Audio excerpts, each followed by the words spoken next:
convidado de hoje é professor da Universidade Federal do Maranhão, onde se formou em Direito. Fez o seu mestrado na Federal de Pernambuco. Foi juiz federal antes de ingressar na carreira política. Foi eleito deputado federal e, mais recentemente, governador do Maranhão, com 63% dos votos válidos. Tornou-se o primeiro filiado do PCdoB a governar um estado da federação desde a cisão com o PCB em 1962. Boa noite, Flávio Dino. Boa noite, um grande prazer falar contigo. Uma honra ter você aqui. Queria que você falasse um pouquinho da economia, aí, mercado mesmo, economia privada do Maranhão. Qual é a fronteira de eventual expansão? O que você me diz do Porto de Itaqui, que hoje é o de maior volume de mercadorias do país? Onde é que estão as oportunidades do Maranhão? Como é que você convida o investidor a olhar para o Maranhão? Nós temos uma vocação já instalada no que se refere à produção de alimentos. De fato, a produção crescente de grãos, soja, milho, algodão e outros produtos. Uma vocação brasileira, é um certo lugar que o Brasil acabou ocupando no mundo, e isso é positivo, não há dúvida. Então, no caso do Maranhão, isso se verifica com muita clareza. Nós temos crescimento da produção ano a ano, nesse ano também. A outra vocação instalada é ser um hub logístico do arco norte do país, pela felicidade de conjugarmos um complexo portuário com um porto público sob gestão estadual e 2 portos privados e um terceiro porto privado em construção, que conduz ao cenário de movimentação, muito em breve, de 300 milhões de toneladas por ano, portanto, a maior movimentação portuária do Brasil, considerando a soma do Porto da Vale e da Alcoa, o porto que está em construção com mais o porto público. Nós teremos essa movimentação exponencial de cargas de vários tipos, várias origens e naturezas, marcadamente grãos, granéis, líquidos, combustíveis, mas também produtos variados, minérios, fertilizantes, enfim, produtos industrializados. Então, nós temos o complexo portuário, 3 ferrovias que integram o Nordeste, também a região de Carajás, no Pará, e a Norte-Sul chegando até a Estrela do Oeste em São Paulo, uma espécie de coluna vertebral do desenvolvimento brasileiro.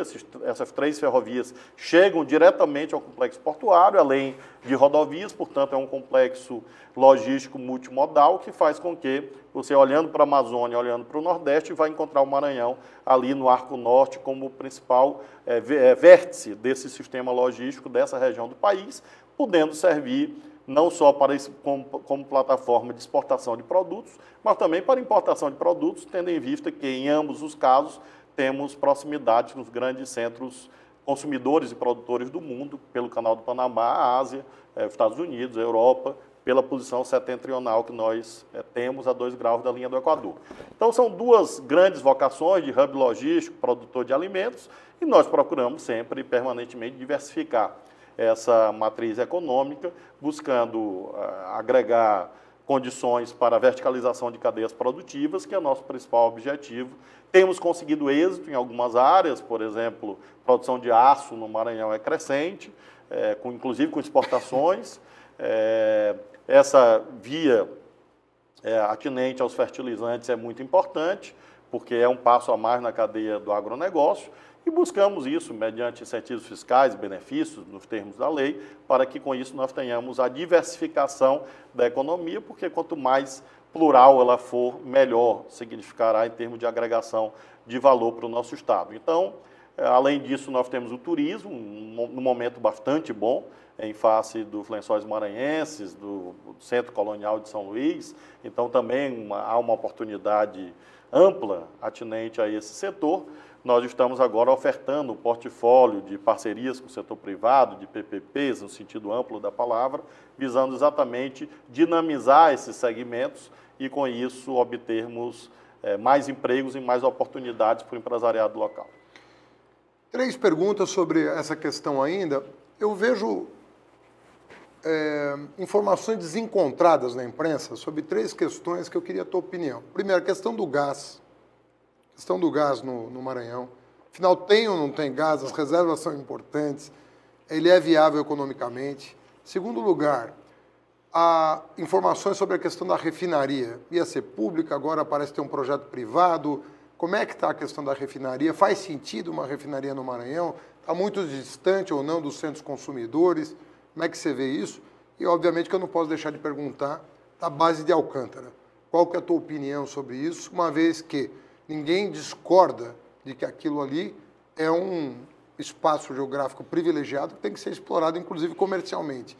O que se discute é se o acordo que foi submetido ao Congresso é o melhor acordo em função dos interesses americanos da região, vis-à-vis o interesse de outras potências. Também querem utilizar a base de Alcântara para lançamento de satélites, foguetes e assim por diante. Primeiro, o gás é de fato um produto importante no nosso estado hoje, utilizado mais fortemente para a produção de energia elétrica. Nós desejamos que haja outros usos do gás existente. Conversamos sempre com o setor privado nessa direção, não só o uso veicular, mas também o uso industrial. É o nosso grande objetivo. Além do gás, nós temos um crescimento da geração de energia eólica no nosso estado. Parques eólicos foram instalados já durante o nosso governo, estão em processo de expansão. Também, portanto, nós temos um potencial já em exploração no que se refere à geração de energia. No que tange à refinaria, nós continuamos perseguindo esse objetivo, porque consideramos que é de interesse nacional. Nós não podemos retroceder no lugar do Brasil no mundo e nos transformarmos apenas em produtores de óleo bruto. Nós já temos um déficit de refino, objetivamente, no Brasil, com a economia mal do jeito que está. Então, se a economia voltar a crescer... E há interesse privado na refinaria? Sim, há empresas de outros países, da China, nós já prospectamos com empresas chinesas, indianas, de alguns países do Oriente Médio, e há hoje entendimentos preliminares, é verdade, com empresas de vários países, uma vez que há o déficit de refino, objetivamente. Nós temos óleo bruto e nós temos mercado. Mesmo que se pense que está distante, no caso do Maranhão, dos polos mais dinâmicos do sul-sudeste, por outro lado, nós sabemos o grande crescimento que a região Nordeste, Norte e Centro-Oeste tem, por exemplo, na produção de grãos. Isso tudo consome também derivados de combustível e as populações, as atividades econômicas, de um modo geral, demandam produtos refinados de petróleo. Então, como negócio, eu não tenho dúvida da altíssima viabilidade da instalação de uma refinaria no Maranhão. Infelizmente, fatos atinentes a problemas que são públicos e notórios, no que se refere a uma deficiência de planejamento da Petrobras, fizeram com que a refinaria pública, que seria conduzida pela Petrobras, não se concretizasse. Mas há, em contrapartida, a meu ver, um amplo espaço para um conjunto de investimentos privados. É um projeto de maturação um pouco mais longa, mas eu não tenho dúvida que é uma questão de tempo. Ou seja, em algum momento... Ou seja, está na sua mesa? Sim, está, e estará na mesa dos próximos governos, e em algum momento, nos próximos 10 anos, essa refinaria estará funcionando, porque corresponde a uma necessidade objetiva do país, porque nós não podemos abrir mão da soberania energética, e a capacidade de refinar petróleo é inerente à soberania energética. Entra muito derivado por Itaqui, claro, né? sim, sim. Então já entra por ali, né? Isso, o que prova que a necessidade existe, né? Nós, agora, nesse mês de agosto, quebramos o recorde de movimentação portuária em Itaqui. E uma das razões foi o crescimento da importação de combustíveis.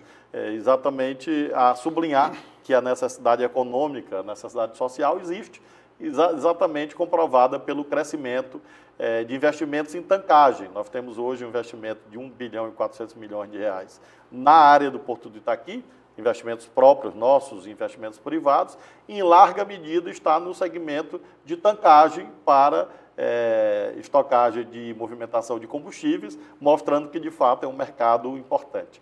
E finalmente, sobre a base de Alcântara, nós temos uma posição que foi expressada no voto da deputada Perpétua Almeida, em dois sentidos. Em primeiro lugar, é claro que a soberania nacional deve ser preservada e defendida, e isso é um valor fundamental, um imperativo constitucional, e, portanto, não concebemos a ideia de alienação daquele segmento do território nacional ou dos equipamentos ali contidos. Não, definitivamente não. É claro que a base de Alcântara pertence ao Brasil e a soberania nacional deve ser exercida em sua plenitude.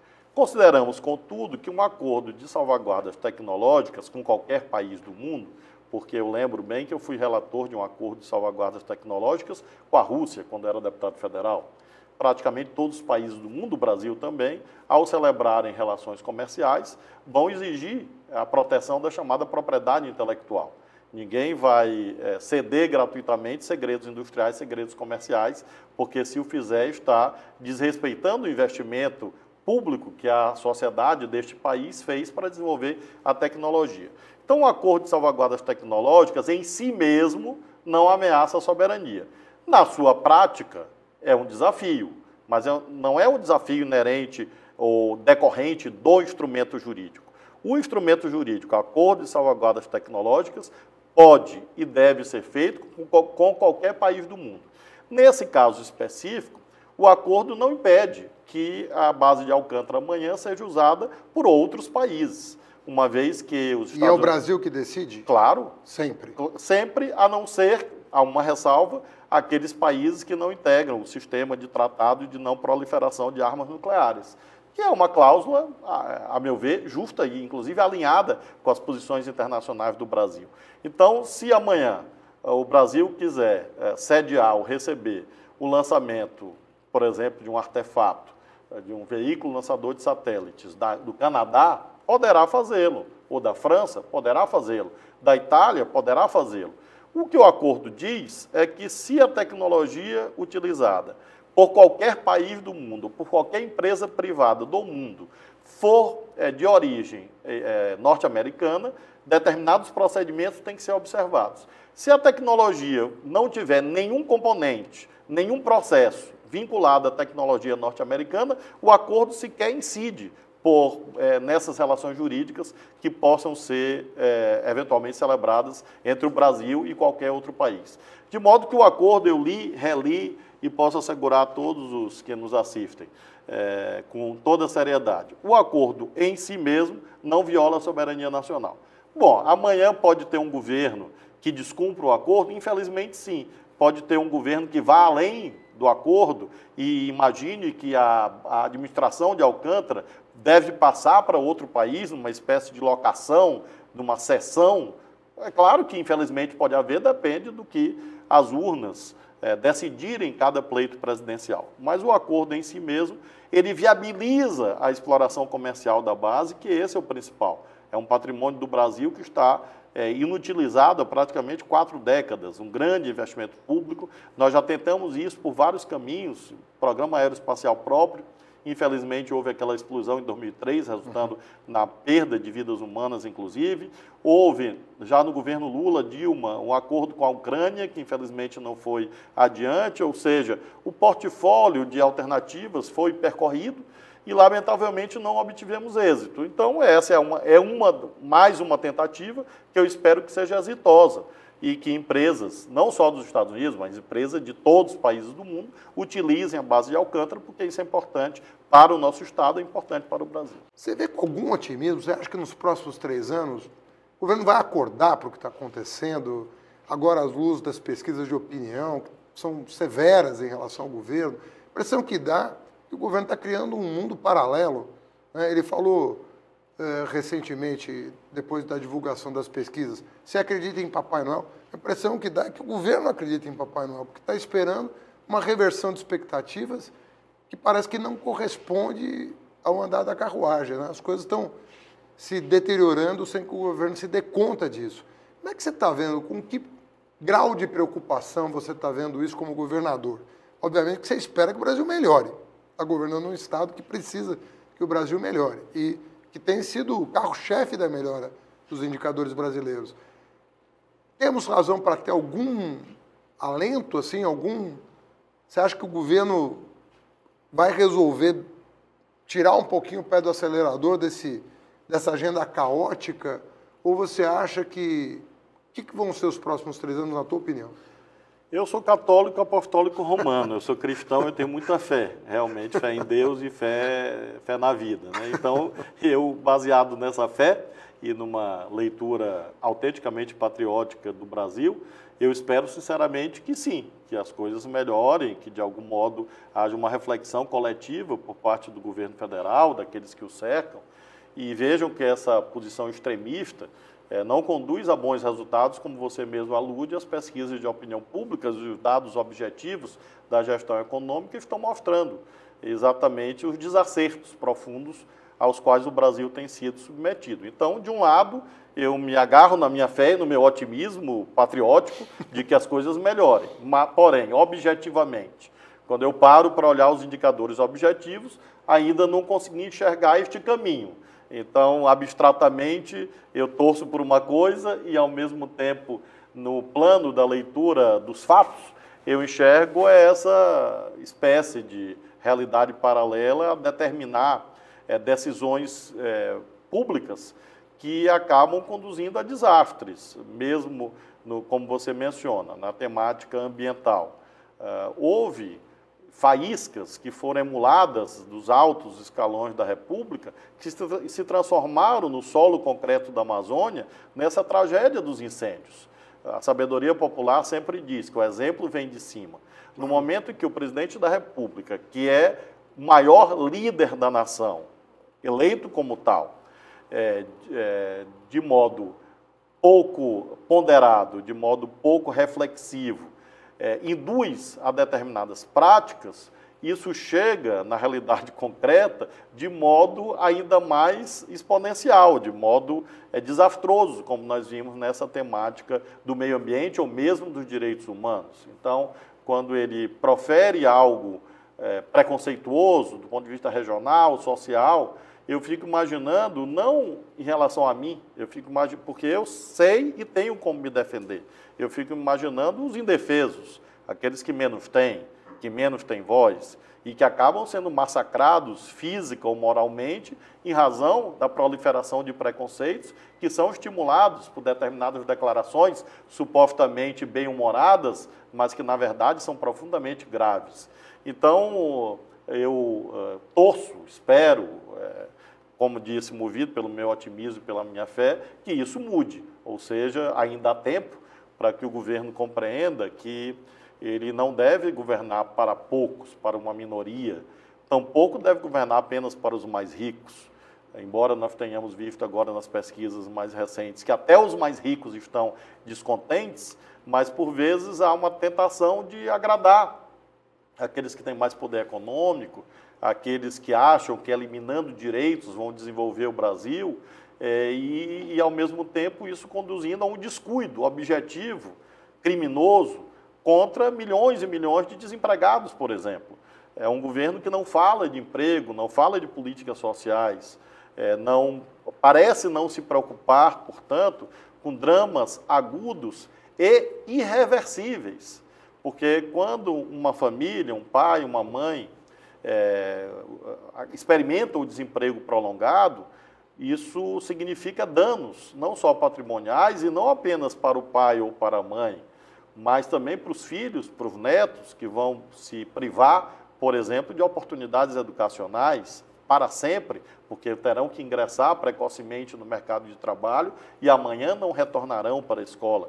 Então, são danos de profunda dimensão, danos a gerações de brasileiros, em razão dessa visão extremista, agressiva e antissocial, antinacional, que, lamentavelmente, está sendo a marca do atual governo federal. Eu espero que esses indicadores de pesquisa, mostrando uma acentuada deterioração da imagem do presidente da República, se preste a uma correção de rumos do governo, mesmo ele mantendo a sua visão à direita, uma sua visão de direita, mas que haja algum tipo de ponderação e de respeito a posições diferentes, de maior diálogo. Acho que isso será bastante útil para o próprio governo federal e, sobretudo, para o Brasil. A oposição, queria te perguntar, tem partidos, você sabe quais, PDT, PCdoB, PSOL, PT, PSB, que têm feito reuniões periódicas, têm procurado alinhar as fundações, reflexão sobre o Brasil e tem uma espécie de unidade progressista que não é eleitoral, mas que é uma tentativa programática de oferecer alternativas no Congresso Nacional e para a sociedade em geral. Como é que você está vendo o papel dessa oposição, que é, digamos, a oposição verdadeira ao governo Bolsonaro, aquela que se constitui como tal e que oferece uma perspectiva alternativa? Você está vendo mais confluência, menos? Você acha que as lideranças desses partidos, dentre os quais nós nos incluímos, nós podíamos fazer mais por essa convergência? Ela é possível, desejável? O que o político Flávio Dino teria a dizer do papel desses partidos? Eu tenho lido com muita frequência uma visão muito cáustica acerca do papel da oposição no Brasil, como se não houvesse projeto ou eficácia na nossa ação. Eu leio sempre com muito respeito, porém, respeitosamente, divirjo dessas análises. Eu acho que fizemos muito nos últimos anos num quadro extremamente difícil.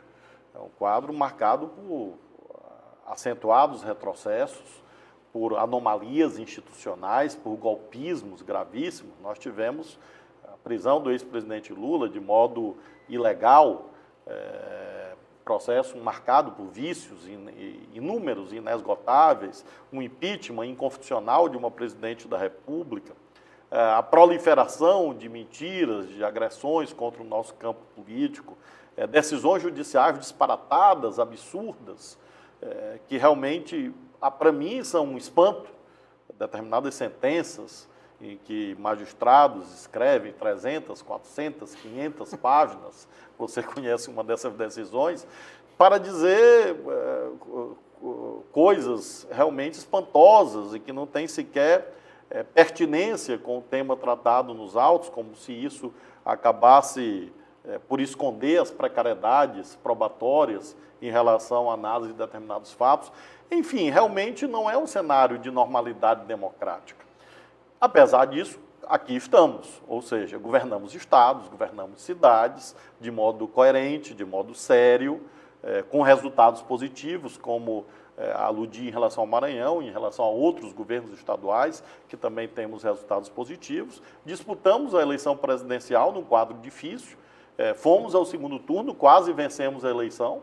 Então, eu acho que, se nós olharmos assim, eu tenho a impressão que o Tribunal da História, daqui a algumas décadas, vai ser menos rigoroso do que, às vezes, as análises cotidianas acabam indicando. Eu acho que temos feito a boa luta.